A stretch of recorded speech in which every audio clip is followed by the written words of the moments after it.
If you are experiencing foundation issues, get a free estimate from Ox Foundations.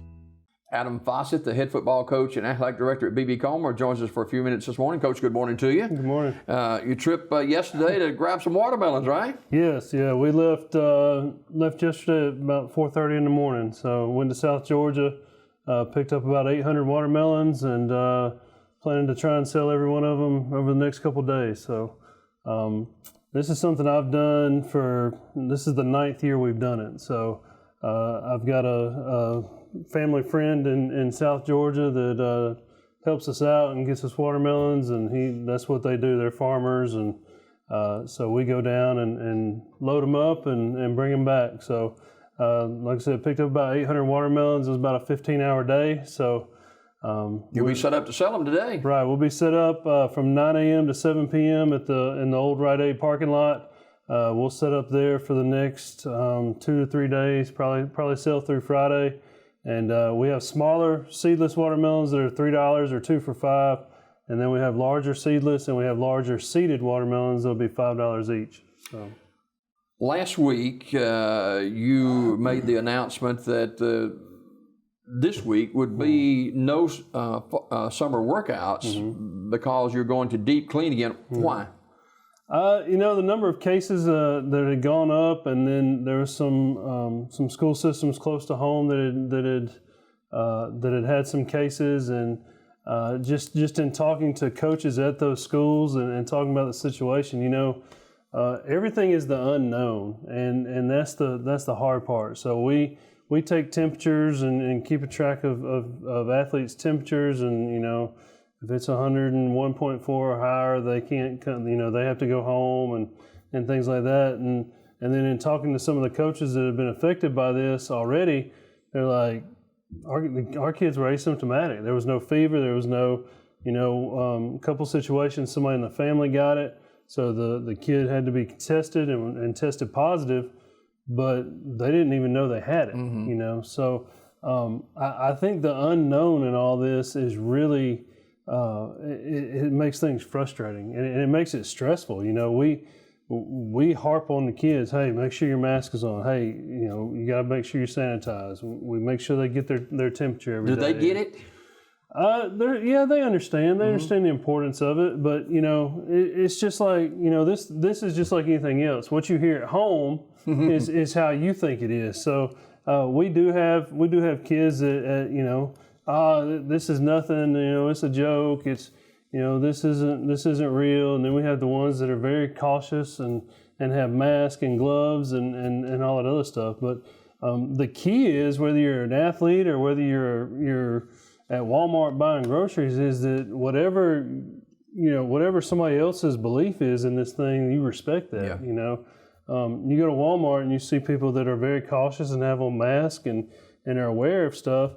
And then there's other people that are cruising around and cutting in front of people. And the other day I saw somebody was waiting at the milk for somebody to leave the milk, and a third person walks in, gets their milk, and walks away and cuts in front of 2 other people. So you just have to be aware of it. And the tough part is, as an athletic director or over any program, and again, we communicate with each other. I talk to coaches and ADs and stuff all the time about this situation. We're kind of in the same situation as Dr. Mackey, state superintendent.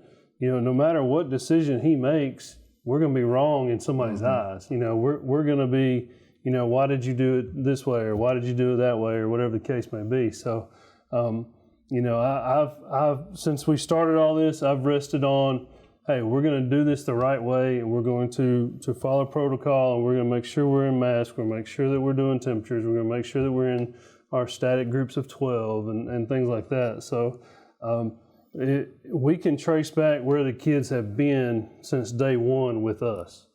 Now, I can't tell you when they leave the school where they've been, and that's the hard part. That's,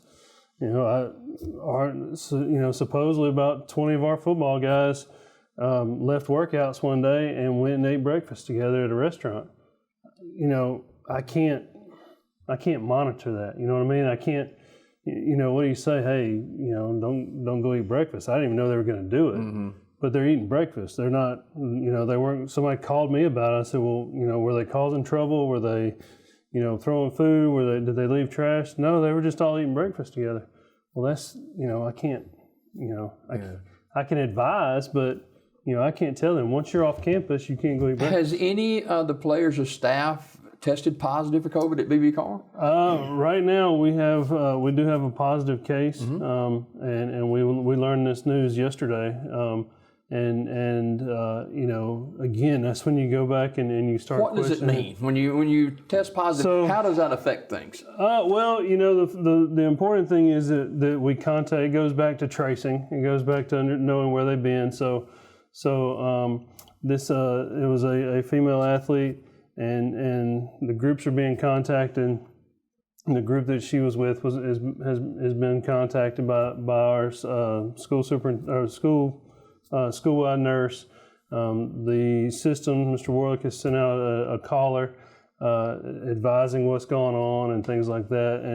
And then it goes back to the parent. The parents have a choice, and the message is, hey, this is what happened, and we've got, you need to monitor your child.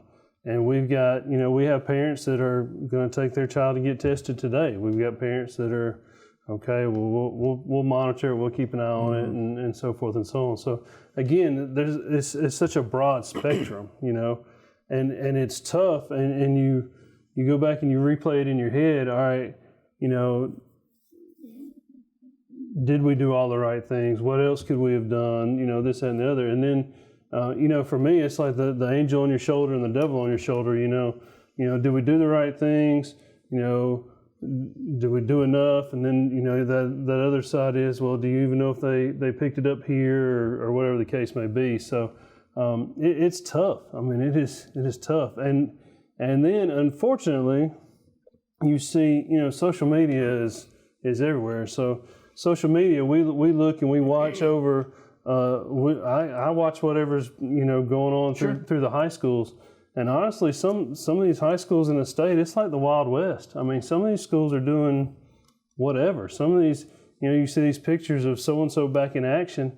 There's not a mask in place. There's not social distancing in place. There's not, there's nothing, I mean. Throwing caution to the wind. Yeah. And then we're like, we're like mother hens out there. Make sure your mask is over your nose. Kids are running. And they're breathing hard and trying to catch their breath, and they are socially distanced, and we're like, hey, cover up, stay apart. So I for us and my coaching staff, we are doing the best job that we can to protect our kids. Dr. Mackey mentioned a few days ago that with the schools starting back and BB Comer this month or next month, as well as Sylacauga, and he made the statement that this is going to be the most difficult year that we've ever faced in public education.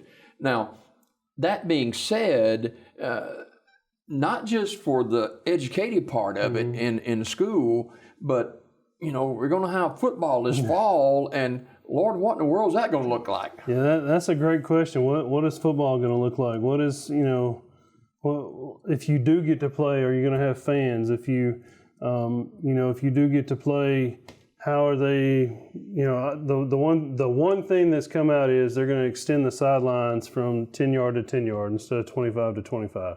So now it's extended from 10 to 10. And that's going to look great on the sideline because, hey, they're all spaced out on the sideline. But when you put 11 guys out there, you still have to hit, you still have to block, and you still have to tackle. And you can't socially distance and do all that. So there's no way I can socially distance and tackle somebody. So, there's, again, do you try to set up and play in a mask? I can't imagine how that would be. All of our athletes are getting, we got all our athletes like a gator skin, a real thin, like dry fit material you pull over your head and then pull it back up. If we have to play in a mask, that would be the type of mask that they play. Any kind of mask that any of us wear, we know it's there. Yeah. And it takes away a little bit from... Yeah. It's like, I don't know how you would do that, And then you look at the other logistics of it, timeouts. how do you get water? We don't have enough water bottles for every kid to have their own water bottle. 2, during a timeout, you couldn't, get every kid their own water bottle. You can't get them cups. You can't, so it's going to be interesting, to see how it plays out. I guess one of the biggest questions for an athletic director would be, kids thrive off of fans in the stand, excitement. Yes. And if you don't have butts in the seat, it takes away from your gait and a whole lot of other areas. Right, and that there's a lot of aspects involved there. Like you said, the gate, the if we don't have fans, then we can't pay for officials. And then it starts to affect other groups. It affects our band runs concessions. Well, if there's no fans, there's no concessions, so they can't make money to help pay for instruments and travel and the things that they need. So it starts affecting a lot of people.